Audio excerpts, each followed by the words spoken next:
literally reason it had to be. Okay, so when we start the seminar, so I will speak about mainly the three topics in which I work. One, it was already on the new course, and so it was really meant to people that are new. The session was there, functionality was organized. Friday, maybe I mentioned it again, and it was the low protocol of the CMA. Then the other topic in which I work is related to dark energy singularities, and that's what I will speak about. And then the next semester probably will be one and modified me or someone else. Okay, so today the talk is about dark energy related singularities, and the title is Quantum Cosmology for Light Universe. So we would expect light universes low energies, and therefore we would say, okay, we don't need quantum cosmology, but it turns out that there might happen some events which require quantum cosmology. And those are singularities related to what we know, to some kind of dark energy. So here's a brief outline of the talk, so I will briefly introduce the topic of the talk, then I will classify the singularities, then I will see what happened from a quantum point of view, and here by quantum I will be referring to the linear-Lewis equation, and then finally I will conclude. Okay. So what do we know about the universe? So the universe is homogeneous and isotropic light scale, so which means essentially that at a given distance, and no matter where we look, we will see more or less roughly the same thing. Now, the matter content of the universe, so we don't know that much as we would like to, because only 4% is of the kind of standard light, so baryonic light. Then we have roughly 30%, which we have, we don't know it from a proper particle point of view, and we call it dark matter, so it's pressureless matter. And then the whole bunch of it, which is about 70% of it, is what accelerates the universe nowadays, and it's also dark, and we call it dark energy. And there are many phenomenological models which would describe dark energy that either come by including proper energy-momentum tensor or by modifying Einstein equation. Now, do we know really what is dark energy? The answer is no. We don't really know from a fundamental point of view. Okay? So here, I will essentially describe dark energy as an effective fluid or through a scalar fluid. And then from an observational point of view, what we know is that the effective equation of dark energy is roughly -1. So it behaves almost like vacuum. That means that its energy density, its pressure is roughly minus its energy density. I will work mainly in unity with C equivalent. Okay? Now, in particular, we have that the equation of state could be smaller than -1, and that's what we call essentially dark, phantom dark energy. Okay? And it's very peculiar because, first of all, it violates all the energy condition, in particular the new energy condition, which means that the pressure plus the energy density of that fluid is negative. What does it mean? This physically, this means if we have a, let's say we have two geodesics or somehow, so this geodesity will be put apart, while gravity usually is attractive. So it has the opposite effect. And in particular, it's instead of decaying or redshifting with time, it grows. Okay, so it has essentially the opposite effect. So this means that when the universe is expanding, its energy density will get larger and larger, and that's what makes things possible that we have quantum cosmology could be important for the next universe. Okay? And it could happen that there are singularities. So singularities are essentially events in which geometrical quantities or matter quantities blows up.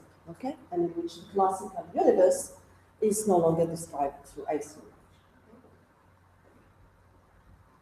Now, what are these cosmological singularities? So here I listed a whole bunch of them.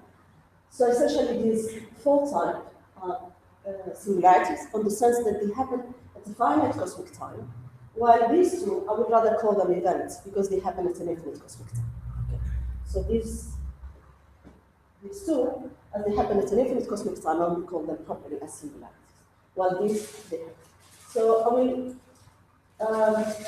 define them one by one. But essentially what happened is that the Hubble rate, which is essentially the, you can call it the relative velocity of the radius of the universe normalized to its size, could blow up as well as its first derivative. So it's here.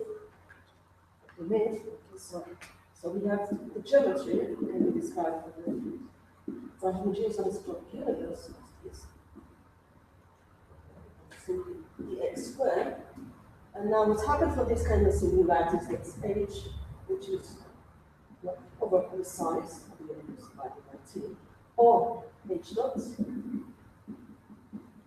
another derivative,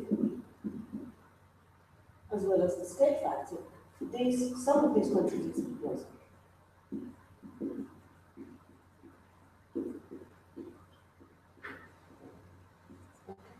And DeWitt is a finite time, except for the last. Okay? So the most known one is the big rip, and essentially what happens is that the scale factor, the Hubble rate, and the derivative of the Hubble rate blows up at a finite result. Okay? And this kind of singularity requires real phantom matter. So if we have a constant equation of states with omega constants and smaller than -1, this component will dominate the rest of the components because essentially energy density grows. Okay?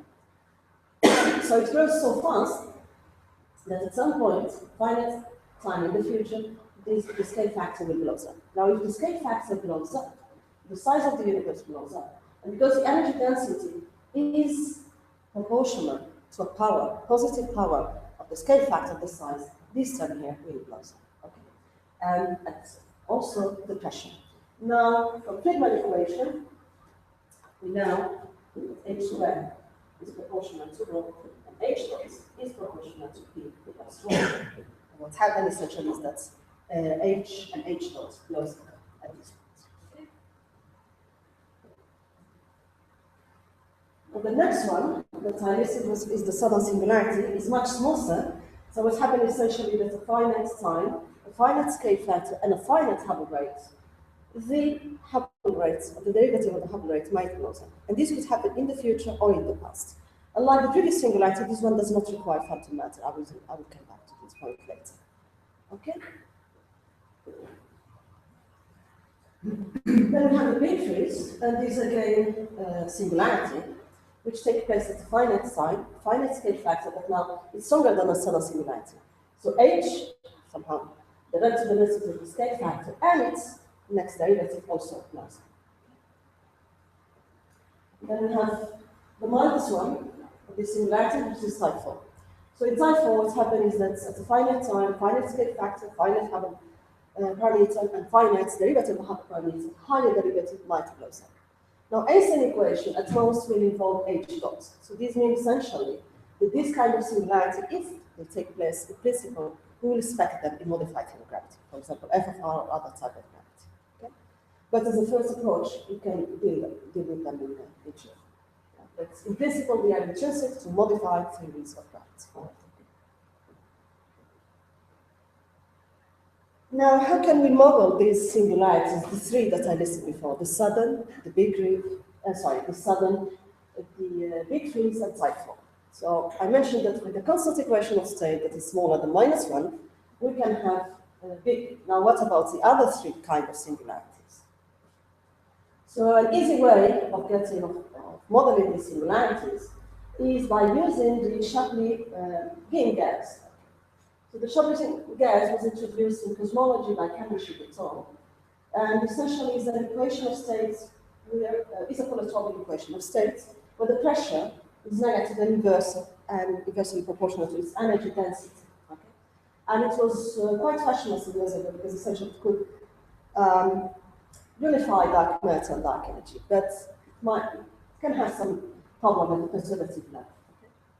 Later, it was generalized by Bertolami, and C, where essentially they include this parameter alpha, which can take any value between 0 and 1, keeping A positive. So the pressure is still negative, so it's still repulsive. It can induce acceleration in electrons. But in general, these parameters we can leave them free, and as we will see briefly, well, you could give rise to these type of singularities I mentioned before.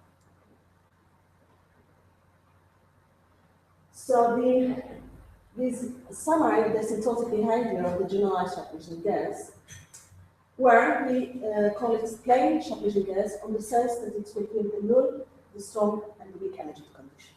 So this means that the pressure plus the energy density is positive. This means that the pressure plus 2 times the energy density is positive. So there is no acceleration in this type of model. And this essentially is the real energy condition imposing that the energy density, of course, is positive. Okay. Now what happened? So depending on the value acquired by A and B, and those values, okay, there is no. Essentially, if one integrates the equation to those states, which I should guess A plus B over A with 3, 1 plus alpha, 1 plus alpha, where the equation of state is this. So A, B, and alpha are real parameters. So depending on the value acquired by A, B, and alpha, you can get different kinds of singularities. I will not go through all of them, just you can see, for example, on this case, we can have a type 4 singularity, on the sense that the second or higher derivative of H blows up, or we can have a sudden singularity. Okay. Then we can have also singularities on the past, which is the case of a big freeze, or this one here, again a big freeze.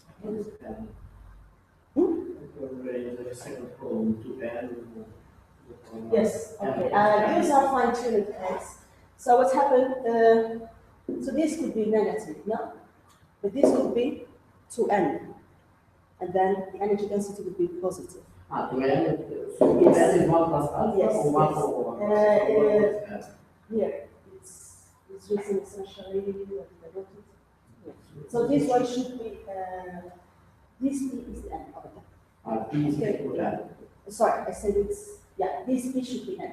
So essentially what's happened is that in some cases, this amount here could be negative, but if it's squared, then there is no problem. The energy densities will behave. Okay. This fine-tuned case, I will not refer to them, but they could be dealt in a similar way.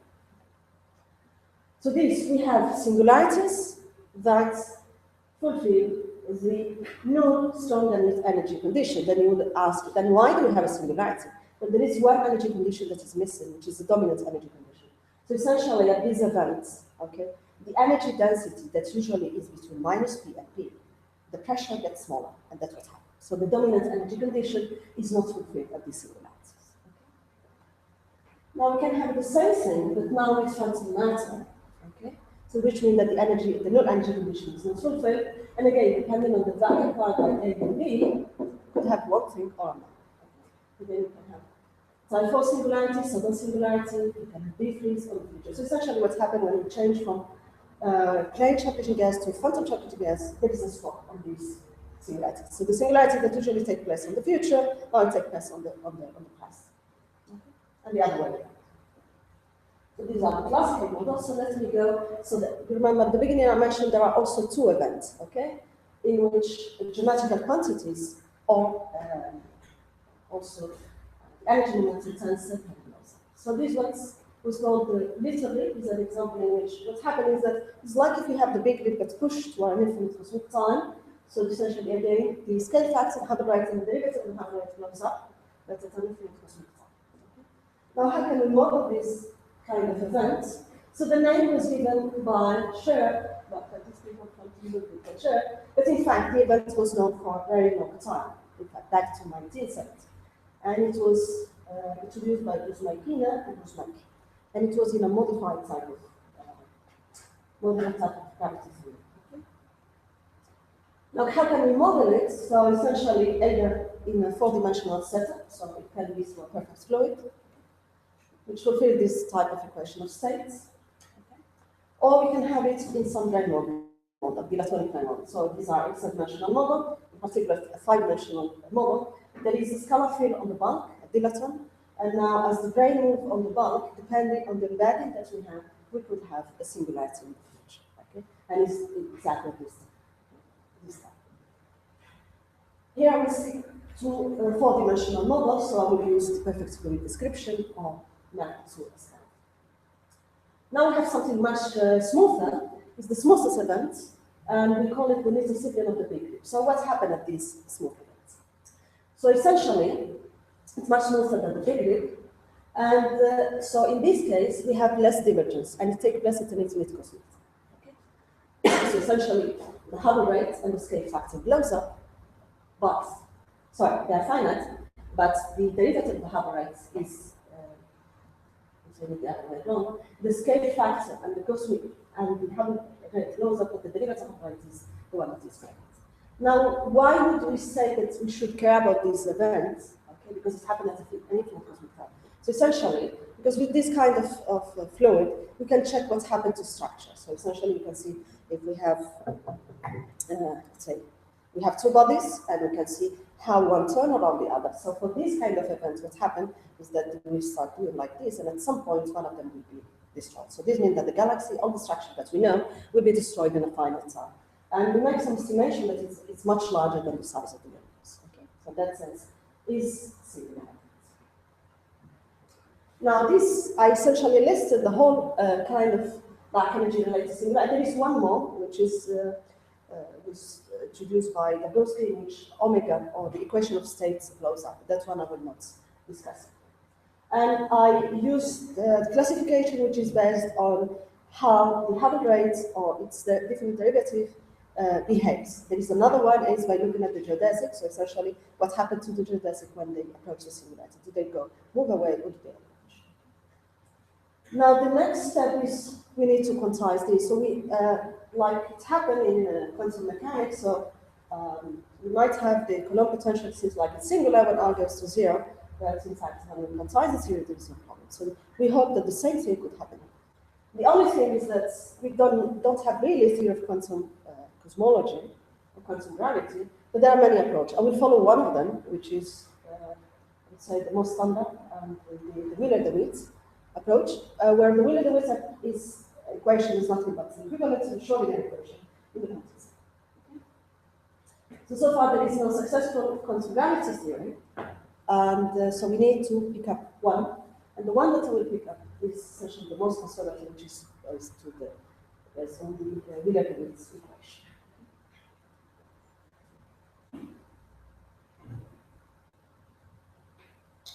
So, the Wheeler-DeWitt equation.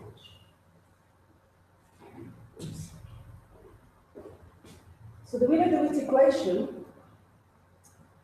well, essentially is based on the quantum geometro-dynamical approach. So what does that mean, essentially? So we start with the Lagrangian. We reduce, so if we are dealing with the Friedmann, LemaîtreRobertson Walker universe, which means this kind of metric, so we're in a homogeneous anisotropic universe. Once we get to the reduced Lagrangian, we can get the Hamiltonian, and then we quantize. Essentially, we promote the momentum to abrupt. So that's essentially what we do. And within, then I need to deal with the matter contents. Now, the matter contents, I will describe it by two means, either as a perfect fluid or as a scalar fluid. Okay. And that is important because if it's a perfect fluid, so essentially I will have only 1 degree of freedom, the size of the universe. If I have a perfect fluid, so I will have 2 degrees of freedom. And we'll see that the result does not depend on how we map describe it. Essentially, the results are the same. So for the big group, I will essentially use the approach of a perfect fluid. The approach of a scalar fluid was carried by Klaus Friedmann and his collaborators. Then for the other, for the sudden, the big freeze, and time 4, I will follow the approach of the scalar fluid. Okay? And finally, for the little rig, I will use both approach, and we'll see that both of them are. Now, so we need a model that's cosmological models that will lead to a big rip. So we mentioned at the beginning the case of omega constant, but there are other kind of model, and the model is what we call the holographic dark energy, which might induce a singularity in the future. So what is the holographic dark energy? So essentially, this is defined on the Bekenstein proposal. So Bekenstein, what he proposes, we have a system. Okay, that system, its entropy will be finite, okay, and it will depend on the size of the system. So similarly, afterwards, some years afterward, Cohen et al. They propose that there is also bound on the energy density of that system. Okay. Now that bound depends on the size of the system, and is inversely proportional to the size of the system. So what we call the holographic dark energy, essentially, that bound, or those ideas, when applied to the universe. So essentially, the energy density will be inversely proportional to the area of the system. Now we need to, this is just a constant of the speed of sound, okay? And kappa 4 squared is 8 pi, the gravitational constant. Now we need to define this L for the universe, and there are many ways. N is the frequency. L is the size of the system. So when applying to the universe, we need to find the proper size. And there are several sizes, several ways of defining. The inverse of the Hubble rate, which is the Hubble scale, and it's the one that I will consider. The event horizon, the particle horizon, and so on.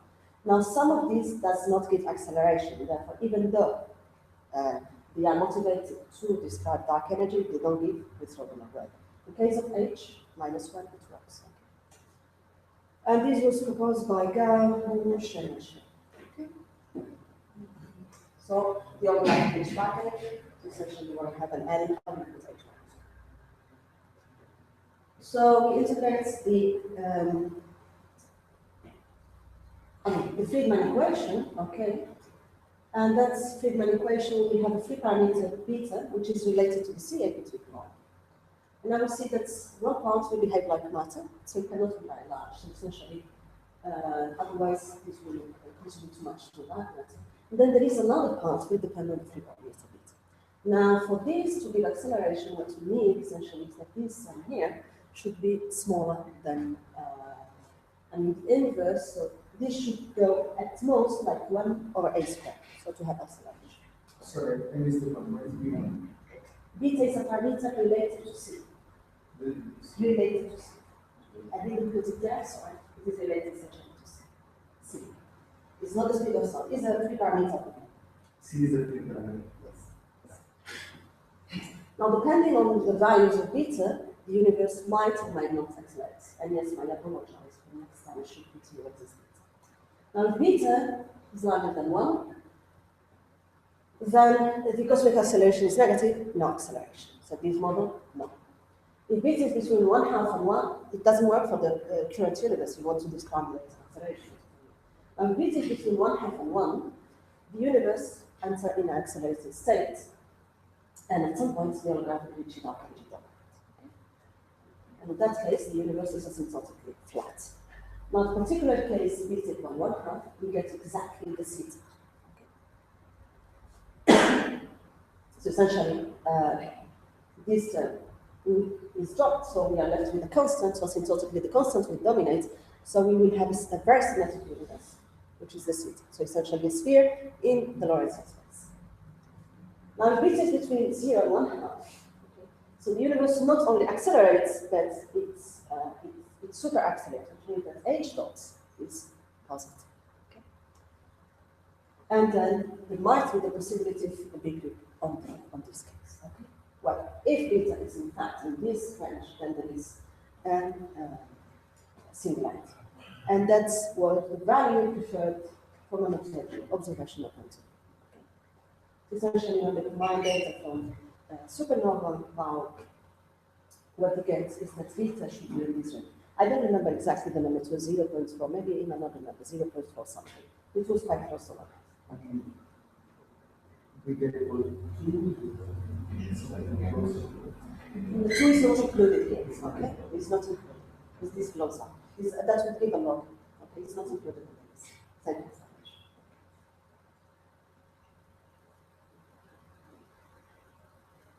Okay, so now we quantize the models. How do we quantize the models? So we start from the Lagrangian, so Hilbert-Einstein action, and we assume symmetry corresponding to Friedmann-Lemaitre-Robertson. Okay? This kind of action. And plug it to the Hilbert-Einstein action, and this reduces to this action. This N is the lab function, so it's a rescaling of the cosmic time. Here, we have the general and small, before I put any. Okay, so once we have the Lagrangian, we can define the Hamiltonian. Okay? But essentially, from this Lagrangian, the dependent A dots, we define the momentum associated to the scale factor. Once we have the momentum associated to the scale factor, we can obtain the Hamiltonian. Okay? And this quantity, when promoted to the quantum universe, is what is the Wheeler-Perry interaction. Essentially, when this momentum, PA, is equal to minus EH,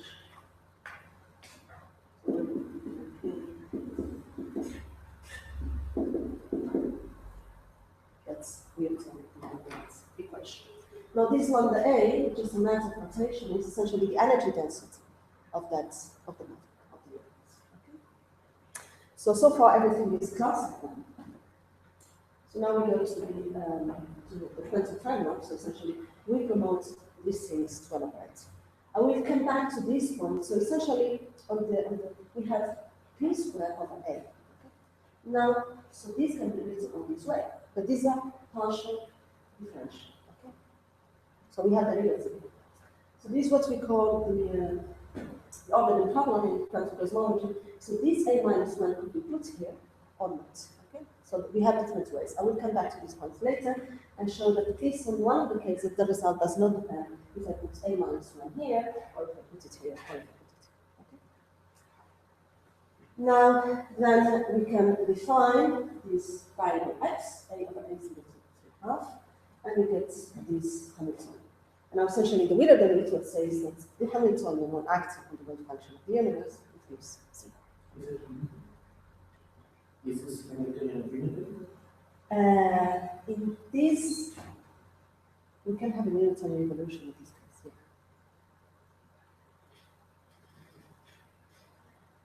yeah. Now another thing, if it's bounded, that's what so for quantum models, usually the Hamiltonian will not be bounded, because the potential you can have things like this. No, bounded is a simple problem. The Yeah. question is whether it's limited or not. I think it's limited, yes.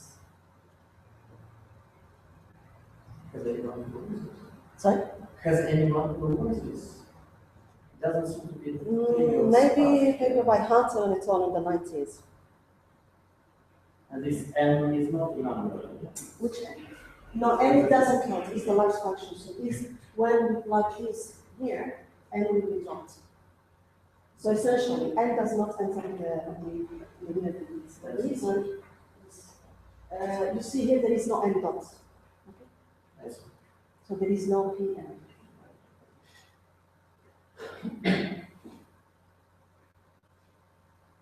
Okay? So, yeah. Mariam, Yes. a question about this behavior condition. Could you please go back to this? So this h over psi, which is the last equation of Yes. first, this plays the role of the Schrödinger equation, or is just a Schrödinger equation. constraint? No, it's a Schrödinger equation. It's equivalent to Schrödinger equation. And At the classical level, it will be 0. Then when you promote it to the quantum level, what you will get is essentially h acting on the wave function 0. Why is it C? You want the energy, you just want it to 0 now. H psi equals 0 is the last equation. This one. Yeah.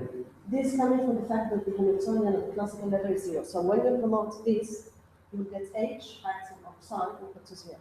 And this is equivalent to the to Schrödinger equation. I mean, how can we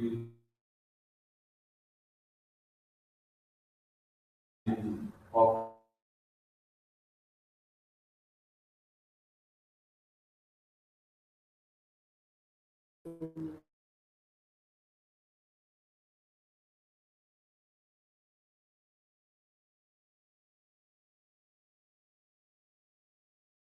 And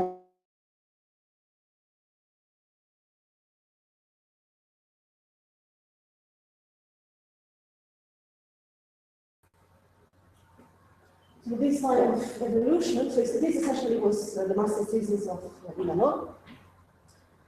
And the evolution, so we had radiation, then we had matter, and then the holographic dark energy. So it splits the evolution in 3 terms, 3 sides. So in the past, radiation, we had radiation and matter, and then the dark energy dominated.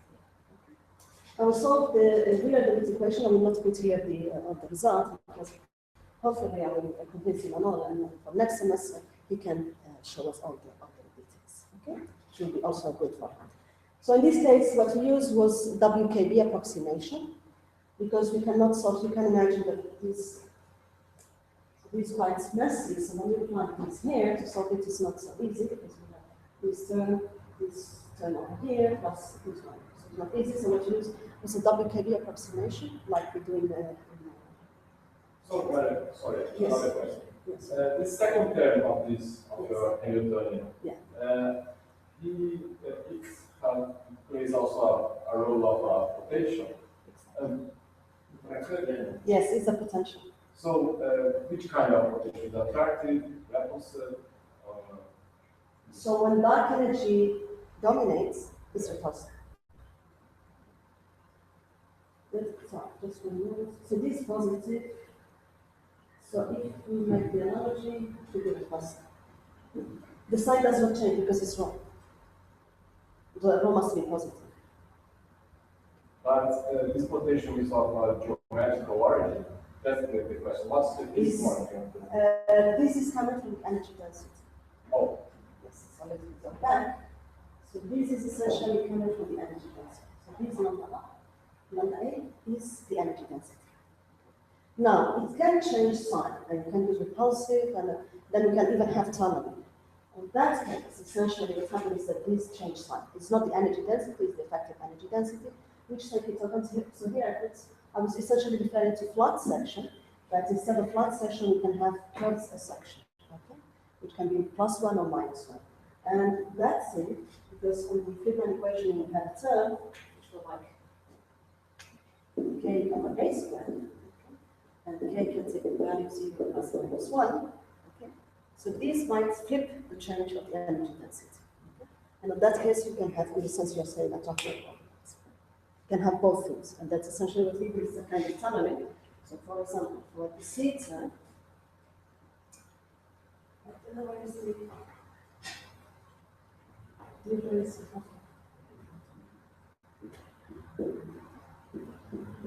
So I can have something like, do something like this. So this area is Lorentzian, and this one too, and this Euclidean. Okay? So then we can have something like this. And this gives rise, for example, to the tunnel boundary condition of the lake. But in general, yeah, all of them say is Lorentzian. Okay, so dA is always positive. Lambda. Okay. Does anyone know? Check behind the.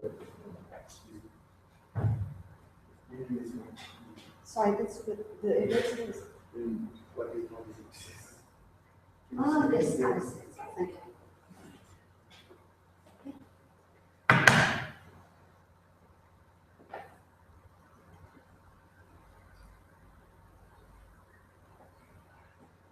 So that's what we did. Then we apply what is called the DeWitt argument. The DeWitt argument, what it states is that the wave function vanishes at the singularity. Okay. So in this moment, we have a big bang on the past because we have radiation dominance. So when A goes to 0, the energy density blows up, and we will have a big dip on the future. And we couldn't impose the DeWitt argument. So the DeWitt argument, essentially, the idea behind it is that if the wave function vanishes at the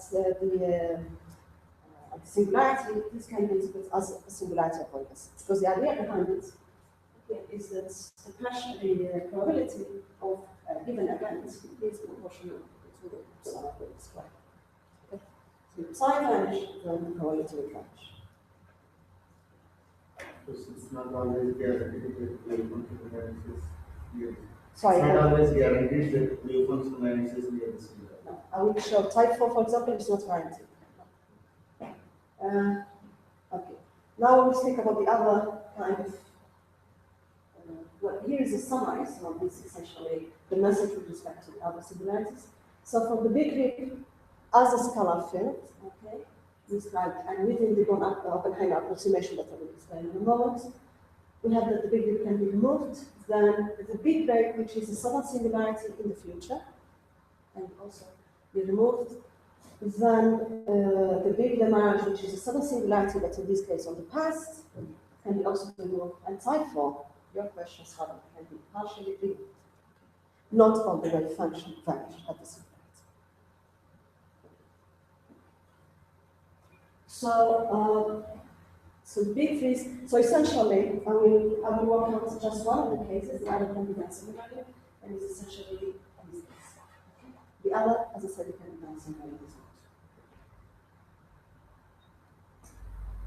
So the big freeze, we can have it with phantom matter, with the phantom scalar field, so we will have a minus, okay? and we have another one. So that was changed on the equation of motion. And we can map it, I mean, the Schaffhausen gas that we showed before, Schaffhausen gas, we can map it to a scalar field phi. How? By equating the energy density and the pressure, and then we integrate the equation of energy density and pressure, and that is essentially what is shown. So we get a V of phi. The V of phi is quite complicated, so it's just how does it behave close to the singularity. So it goes like a power, and that power will depend on the kind of singularity. So essentially, the kinetic energy is initially zero, but because it's quantum, it's go up the potential, because it's like we have a V that's inverted. It go up, and then the phi approach zero, essentially the kinetic energy blows up of the scalar field, and then we have the big fix. And these are essentially how the state factor, alpha is nothing else but the log of A divided by the size of the universe and the singularity. How does it change with phi? So the singularity is essentially located here, okay. And we have two branches, this one, like this, and this other. So essentially, this is stating that this equation, we can change t by minus t. So that's why we have two branches. We can do the same thing now with the standard scalar field, but now the singularity, instead of being on the past, on the future, it's on the past. So it's a minimum state factor.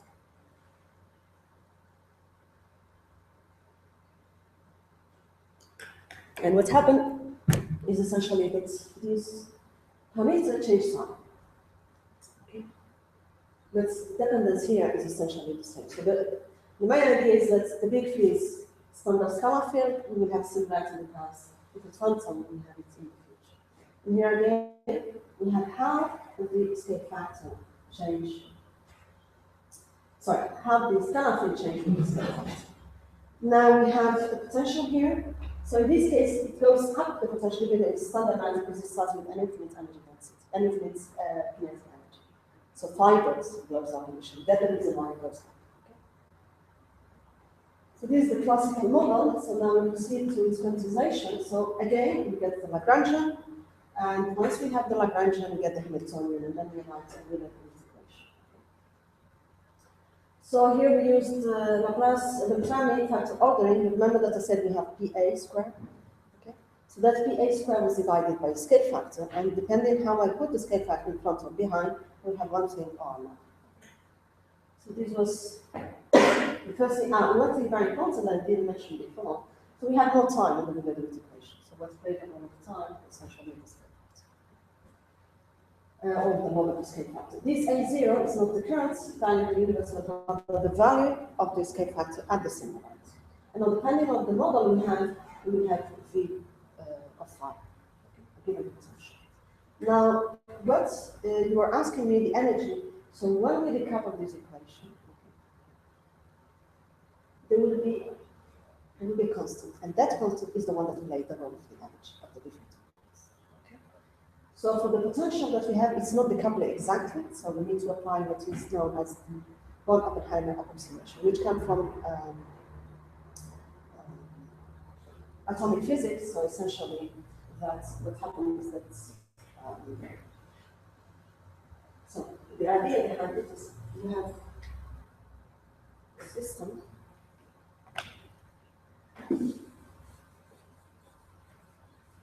System of 2, 3, 4, and particle. So we have here particle, and then around it. So the Bouhmadi-López approximation states that this particle is the one that is the most important on the system. That's the one that has more weight. Essentially, one with a couple of the wave function, there will be a part that will depend on the geometry, which is the one that we use on, and will not depend on the matter, and the other one which depends on the geometry and the matter. Yes.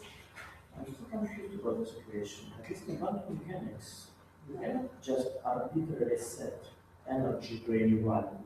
You are not guaranteed that this psi exists at all.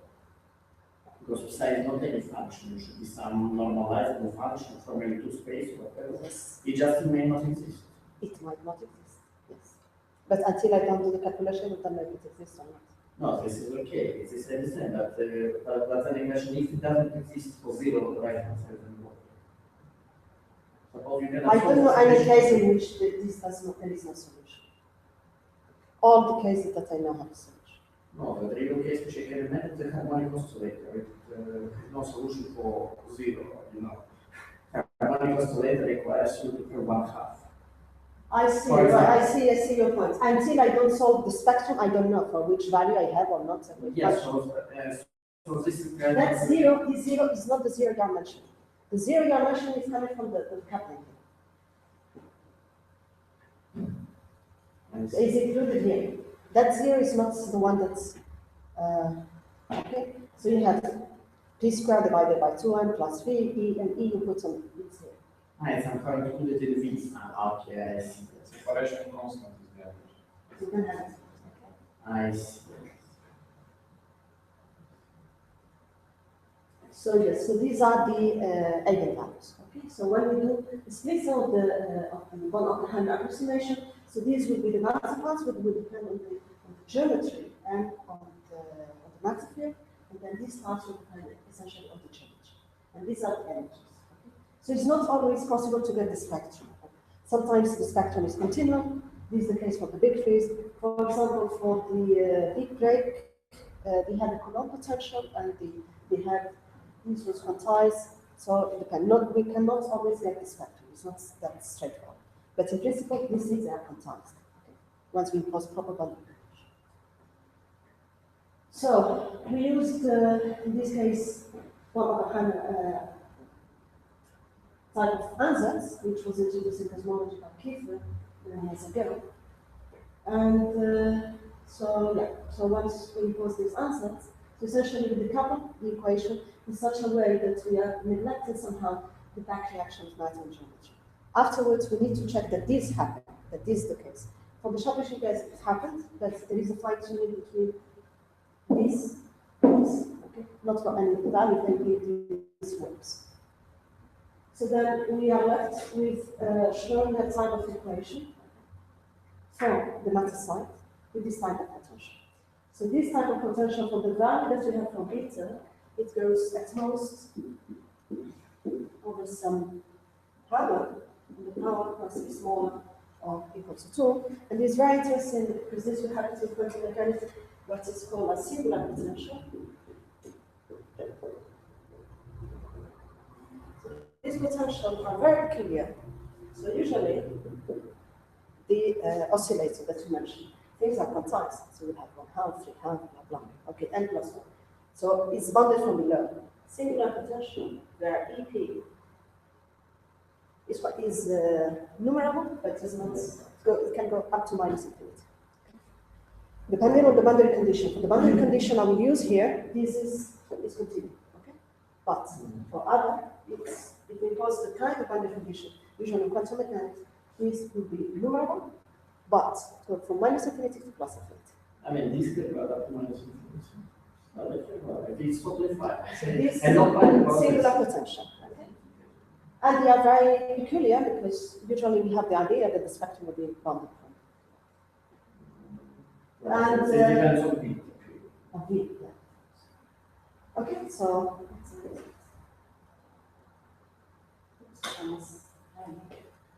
essentially, so the potential to the evaluate potential. So if we know how to solve these, so we know how to solve the problem. So as I said, is a singular potential whenever this r is smaller or equal to -2. So there is another constant here, proportionality constant, and that proportionality constant.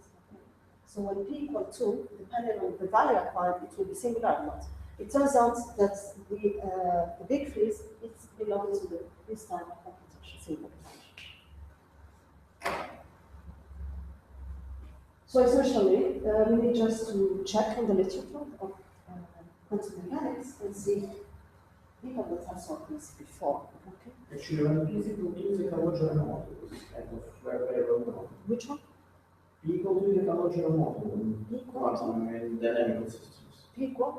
When this P, when you have 1 over phi to the pi, the blackboard, right? Phi to the power of pi, and P P is equal to theological model, it's very well known. P equal to is the case that we saw. Is singular potential. Yeah, One I over mean, five I squared. mean, it's quite known in dynamical systems. I don't know the number system. I looked at it in quantum mechanics. I don't The know. dynamical system is very much known. So in It's very well quantum, solvable. in quantum mechanics, okay, is a singular potential, and the solution are, as we will see, Bessel function. In the dynamical system, I don't know. If it's not. Now there are different cases that can be solved. Beta minus 2, so this was power of the potential, those are Lamé equation. Okay, it's a Lamé equation, so it's much more difficult to solve. We solved this case. So this essentially, when we checked for the solution for this kind of potential, we found a solution for this case, which is essentially the one that we solved. Then for beta equal minus 2, these were Weisser's function, which satisfied the Lamé equation, and this one I don't know. It was also some weird equation. So the answer is to this one.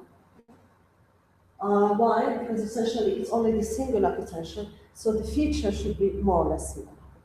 Okay? This case has not been worked out, but it's Weisser's function, so they are quite difficult to, but not impossible. And this one I don't know the final solution. Now we solve the equation, so these are, okay, so the energy or k squared can be positive or negative, but the solution in general can be written as a linear combination of Bessel function, normalized with the square root of phi. Okay? And this bit in the alpha is the final one. So beta, sorry, I changed here the notation, beta is this, is the parameter alpha. So it depends on the general Sharp-Ising model. VL is defined essentially, is related to A to the 6 alpha, so essentially 1 over A to the 6. These are constants and then H bar. Okay, so that's what we have. Okay, so, and we have these two solutions. And there are 4 cases to be distinguished. Why? Because L, which is a parameter that speaks about if we have phantom or non-phantom, can take 2 values, plus or minus. And then the energies can be positive or negative. Okay? This capacitor can be positive.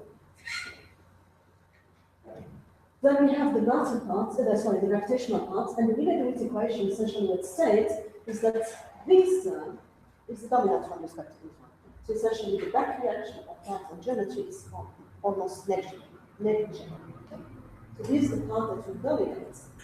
So essentially CK very much more rapidly with geometry, with alpha, than with matter, so that's the first thing. And this means that we are neglecting the back reaction of the matter part on the gravitational side. And we need to check afterward that this indeed is the case, and we checked, and this implies fine-tuning between these two co-constants A and B. So the matter part will be essentially oscillatory if we are on the Lorentzian, if k square is positive, or exponential function if k square is negative.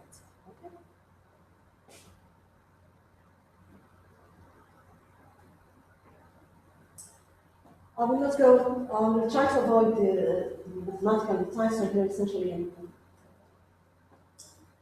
summarizing the result. So we can show that the matter part of the wave function vanish at point of 0 without using any boundary condition. Okay, so that's very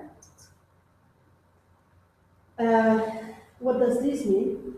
It means that the matter parts vanish at the singularity. So as I said before, so this essentially means that we have singularity abundance as long as the gravitational part is also bounded.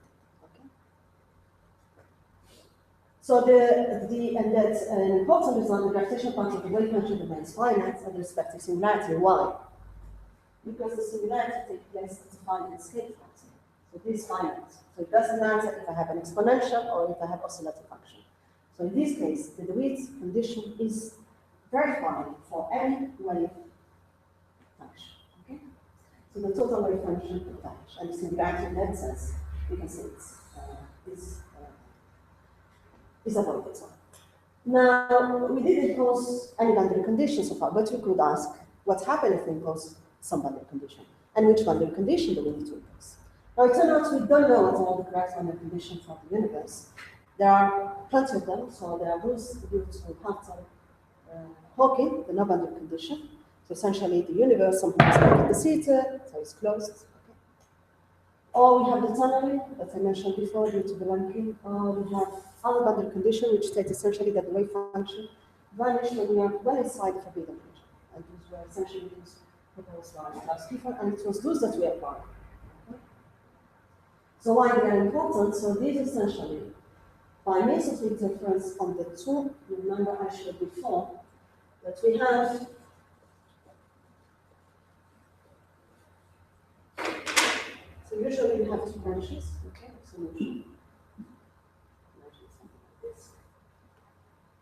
So this one the condition is that this is the classical trajectory. Okay, so we have phi, and here we have the one alpha with the pop constant, and here also probably not constant. Okay. So we can have interference here. Okay? So therefore, here there will be nothing classical. So the classical picture will be this one. And that can be interpreted as having no singularity. And the idea behind this is to impose that essentially here, when inside the forbidden region, the phi is equal to 0. So that interpretation is kind of a condition, and we impose them.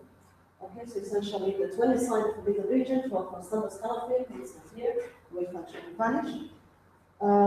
While for quantum scalar field is that in this area it will vanish. Okay? So that's it.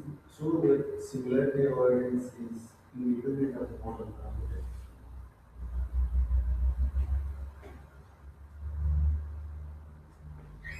No. For example, for type 4, the singularity avoidance is not only guaranteed, and it depends on the parameter on this parameter. So I'm using the theta here is so if I change theta, I will have a different kind of singularity, and I might have a different anatomical singularity. So in this case, it's independent on beta. So I will always have. Sorry, I'm saying the case we are working on is essentially this one. But we expect that for the other, the singularity will be avoided.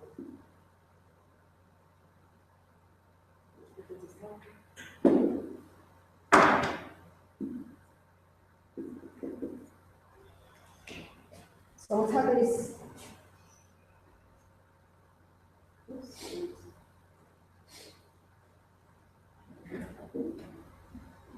we are working out these groups. Okay, so what you are saying what happened for the other cases. This we did not work then, but we expect that the similarity will be absent too.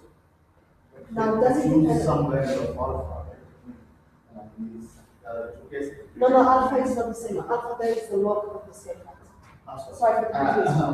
Okay, you choose the model parameter, Yes. particular value model parameter. But my question is it possible to constrain the model parameter? Checking whether it avoids similarity or not. Is it possible to determine the model parameter space by checking whether it avoids similarity? Yes, but it's this is the simplest case. So if we want to check other cases, are the other two that I listed before. Analytically, numerically is analytic. But depending on the value of the parameter, we can have a singularity or another kind. And therefore, we might or might not remove the singularity. So for type 4, we don't remove it for all the values. So in this epsilon size square is a function of Alpha. beta. Beta, yes. It's visible, not easy. Okay. So essentially, as I said, we pose the boundary condition here and here. And this is what we obtain when k square is positive, when k square is negative. So in one case we are left with this Bessel function, in the other case we are left with this other Bessel function. This k bar I didn't put, so k bar will be the absolute value of k.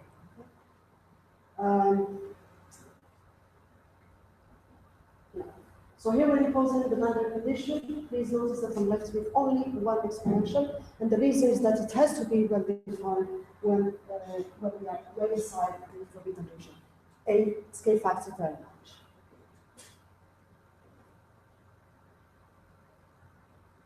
Okay, we can ask a question. So when we obtain a solution, they were different than those that were obtained on the inverse square potential in quantum mechanics. And sorry, these are for the quantum case. So for the quantum case, we have modified first function, hyperfunction of the second type. This is more involved mathematically, but at the end, with some patience, we can solve it. And I wanted to say another thing is, for those of you that are familiarized with one of the square extension in quantum mechanics, these are not the solution. You'd say then, why we don't get the same solution? Essentially because in quantum mechanics, we impose another boundary condition. We impose that the wave function vanished when phi goes to infinity, and that was not the condition we were imposing. Now, type 4. Type 4, we just showed the shape of the potential and the solution. So for type 4, essentially, we can get it from quantum matter, okay, with minus, and also from standard matter. So it's quantum matter, we have that, again, we can map it to scalar field, and this is the shape of the potential. So we have an expanding range, solution of the first, which is a type 4, then an expanding range, or then again, there is the contracting phase. Okay, so T over X2. Because previously you mentioned type 4 is expected in the case of all. Yes, so it's something that still we need to do with. Here is GR, but hopefully with Imanon we will do type 4 in Imanon. Is the first approach. I have type 4 because the second or higher derivative of the Hubbard rate can blow us up. Strictly speaking, it is not a singularity in GR, because in GR we will not have H dots as will not appear in the equation of motion. Now, we just find as the first approach what happened at the quantum level. Okay? But properly done, it should be done, hopefully. Now, okay, and here we have the two solutions for alpha positive, sorry, for phi positive and phi negative. So the contracting phase, so essentially we have a given scale factor when the universe contracts until it hits the singularity in the past, and extending phase, the singularity in the past, and the universe starts extending. And this means these parts we are not using. Okay, the universe when A goes to infinity, which is 1. A infinity is 1. And for the standard scalar field, we have also expanded contracting phase. The singularity of this case is only, so for example, in future, maximum value. So essentially, the universe extends from A equals 0 until it hits the singularity. And if it's the contracting phase, the other way around.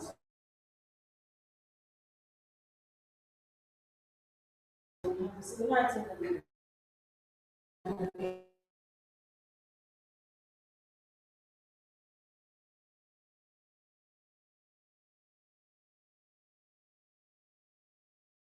exactly one of the cases. Amazingly, so because the potential is quite less. So this is the approximation, but the potential is linear combination of power with the sign hyperbolic. And the solution of the show that they are known as Horn function, and this Horn function are generalization of the hypergeometric.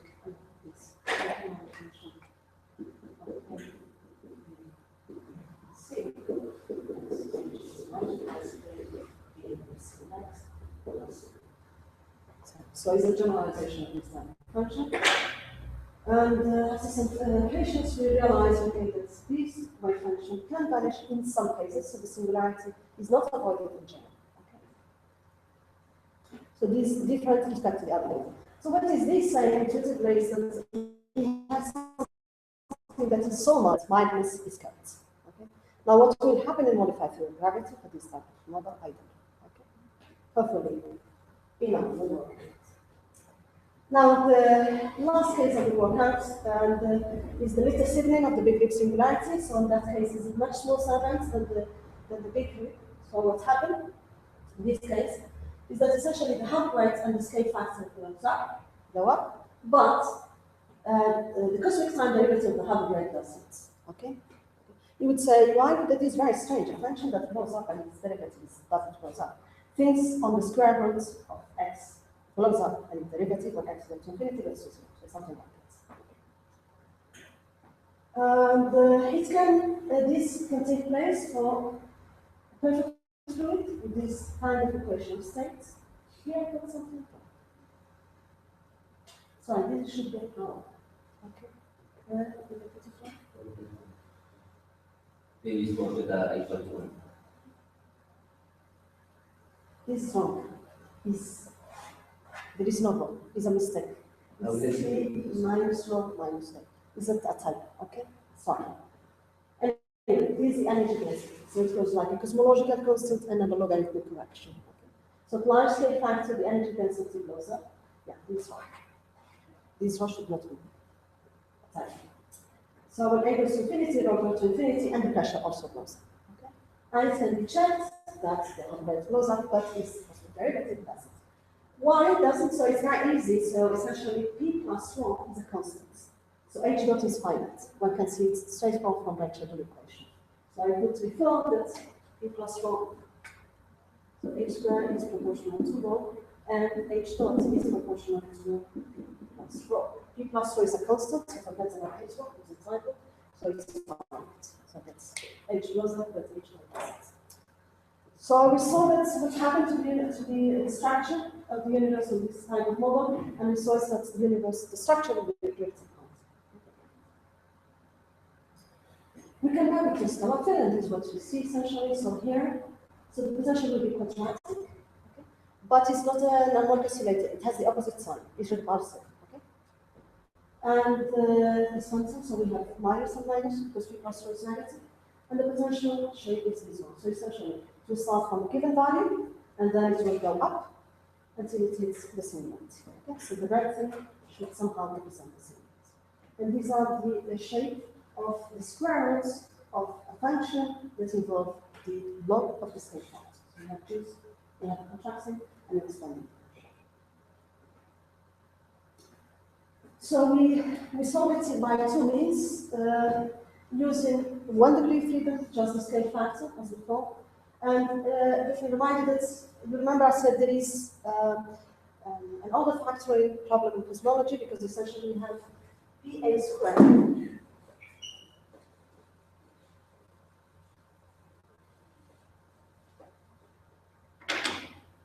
So we have this set over here. So it's PA squared divided by A. Okay, so this one I write it classically, it doesn't matter if I do this. Okay, or if I do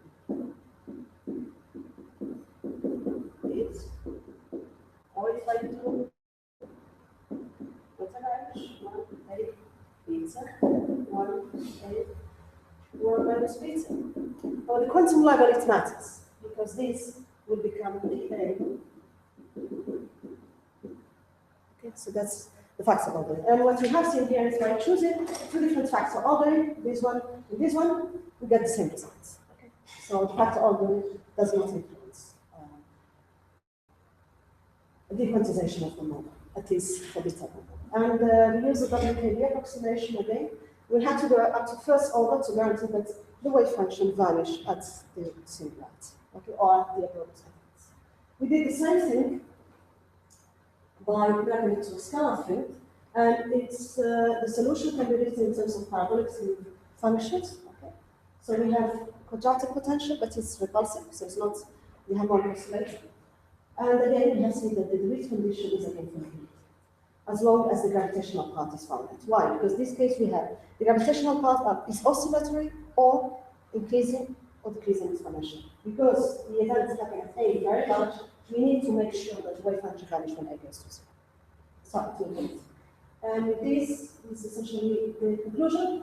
So in this talk we have reviewed the cosmological singularity that I have reviewed literature over the last few years, motivated initially from the possible presence of exotic dark energy, components, and we have shown in which case essentially the wave function, in which case we could say that the wave function vanished. And these are summary of the lists, and thank Emmanuel for making the tables, which was quite useful. So this is what happens. So there are events that require quantum matter, and those events are the big rip, the little rip, and the little sphere of the big. These two can be avoided. This one we are currently working on. It's a work in progress, but so far it seems like it can be avoided. Okay. And so these three events require quantum matter. The other doesn't, and those are the sudden singularity, which can be in the past, big Lagrange in the future, big big freeze, which can be past and future, and type 4. Okay. Now, with phantom or without phantom, and here essentially is a summary. So I was always showing a potential which is a power of phi, but this is the exact potential, so it's quite complicated. In summary, what we have seen is that most of the singularities are avoided except this type of. But to have a full answer, we need to do the same thing, perform the same thing for modified Phys.Rev. Because it's really where we have the singularity. And that's it. Thank you for your attention.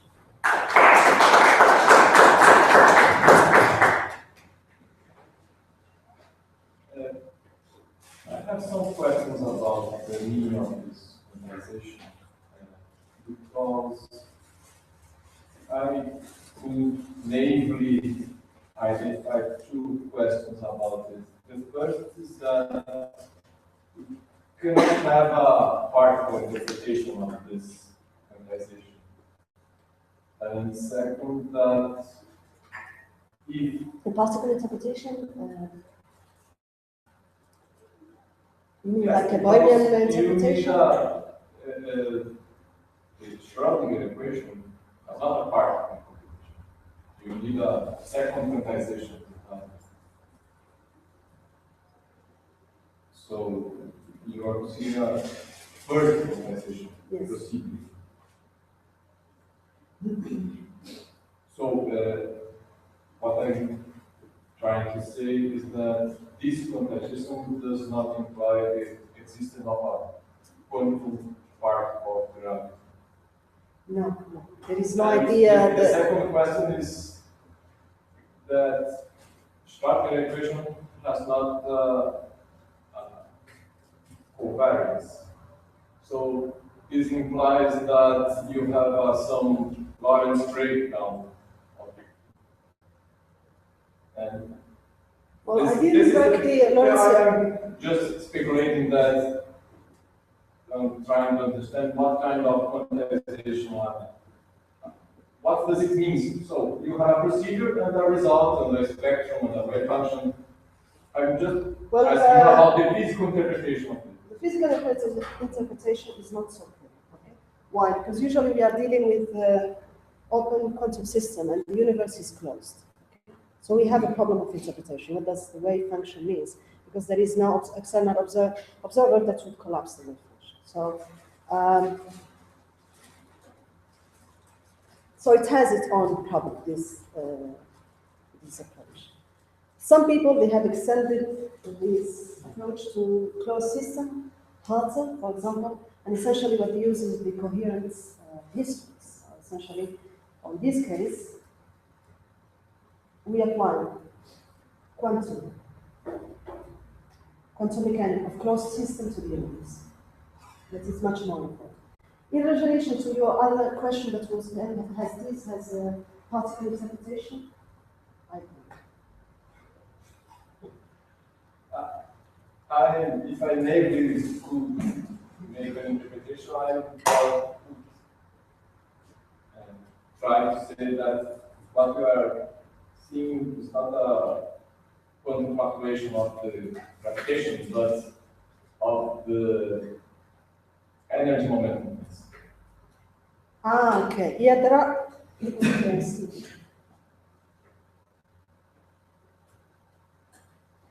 Yeah. I have some related question. Because you often in the systems you have phantoms or whatever. So clearly you violate energy conditions. Yes. But we violate the energy condition even in inflation.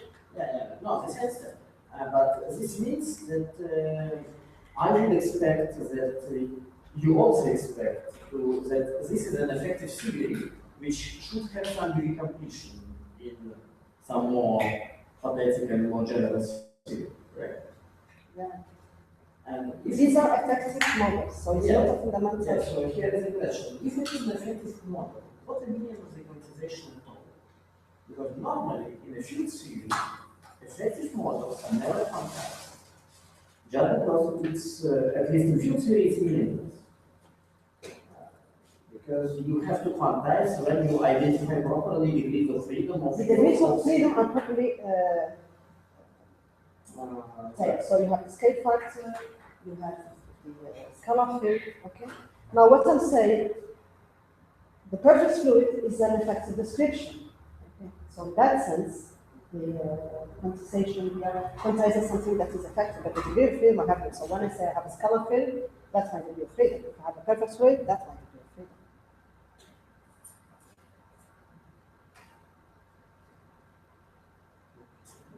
But still, you quantize an effective theory, which kind of. Well, if you have a model, if you can give me a true dark energy model from a fundamental point of view, I would be quite happy to quantize it. Of course, I cannot give you a model, just nobody knows it. Yeah, that's fine. I'm very regret that I cannot give it to you, but I regret that I cannot give it to you. But the point is that in field theory, at least in any field theory book, people just say, okay, well, it's effective theory, so quantization doesn't matter for it, and in field theory, in quantum field theory, nobody is quantizing effective model, and therefore, very often people say like this, okay, But you quantize scalar fields, right? sorry? You quantize scalar field. No, scalar field you can quantize, but, So that's what you are doing. anyway, during quantization, you assume that this is your fundamental theory. Here, you clearly assume that this is an effective model because you have clearly found a problem, which means energy condition violation, etc. Yeah, but that's not the energy condition violation. It happens also in inflation. Yes, of course. So when we do quantum cosmology with inflation, it's the same thing. No, it's the same, it's the same extent. I just want to understand it's very related to your question, what the meaning of quantization is, because it may not have interpretation at all in general, because we quantize. Well, you can have probabilities defined in the way I was saying, okay? So it has its own problem. I'm not saying it doesn't, but it has also, let's say, it's a first step to our full quantization. We could have done the same thing with loop quantum cosmology, and what happened essentially is in another framework. So loop quantum cosmology, the storm and the big leap, the little sibling, and the other one. These three can be removed is another approach. If you don't like liberties, you can use that approach. And for this one, you depend on the size of the singularities. Okay, it's a different approach. So if there are other further questions, I'll be quite happy to reply. The only thing is that I'm teaching at the level, that's why it was so. But and I would like just to have a copy before going. But if you have any question at one, I'm done, and I'll be quite happy to